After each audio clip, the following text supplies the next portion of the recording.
Morning সবাইকে, আমি এখন অফিস যাচ্ছি। দিনটা এখান থেকে শুরু করছি তোমাদের সাথে। এখন আমি অফিস যাচ্ছি, ঘড়িতে প্রায় 11টা। সারাদিন আমি কি করলাম আছে তোমাদের সাথে সেটাই শেয়ার করবো। চল। বাসের টিকিট কেটে সোজা বাসে উঠে পড়েছিলাম। আজকের দিনটা একটু স্পেশাল, তার কারণ এই শীতে সর্বপ্রথম আমার একটা ইনভিটেশন।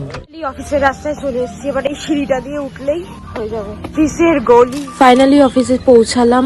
এবারে তো চারিদিকে সিসিটিভি লাগানো, আর দেখাতে পারবো কিনা জানি না। কাজগুলো শুরু করি।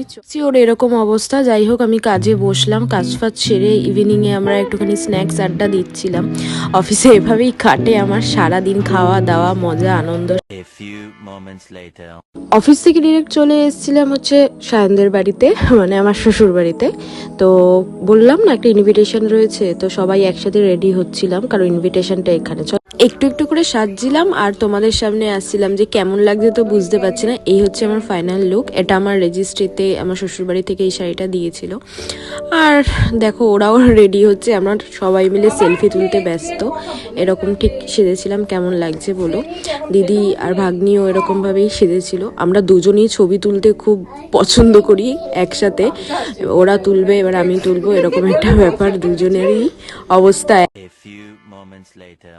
ফাইনালি আমরা বিয়ে বাড়ি যাচ্ছি, এবার পৌঁছাবো। এবার এটাই হচ্ছে একদম ফাইনালি। এখন সবাই মিলে এখন বিয়ে বাড়ির দিকে এগোচ্ছি। এখন ঘড়িতে কটা বাজে? 9:45। আমাদের আসার কথা 7টায়। এখন 7টা বাজলো। আমাদের 7টা বেজেছে এখন।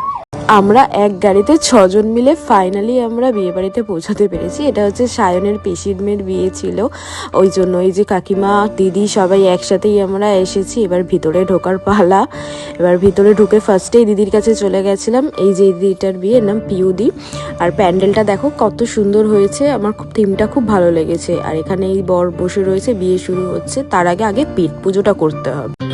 আমার ওনার খুব খিদে পেয়ে গেছিল বলে আগেই খাবারটা শুরু করেছি, কিন্তু পুরো ভিডিও করতে পারিনি, বুফে যেহেতু ছিল। খাওয়া দাওয়া কমপ্লিট। এদিকে কাকিমা আর দিদি এখনো খেয়ে যাচ্ছে আইসক্রিম। আমার তার আগেই সব কমপ্লিট, কারণ আমার খুব খিদে পেয়েছিল, কিছু করার ছিল না। এদিকে বিয়ে শুরু হয়ে গেছে, সবাই ওখানেই রয়েছে। আমি টুকটাক একটু ভিডিও করছিলাম, শুট নিচ্ছিলাম। তো এবার চলো বাড়ি।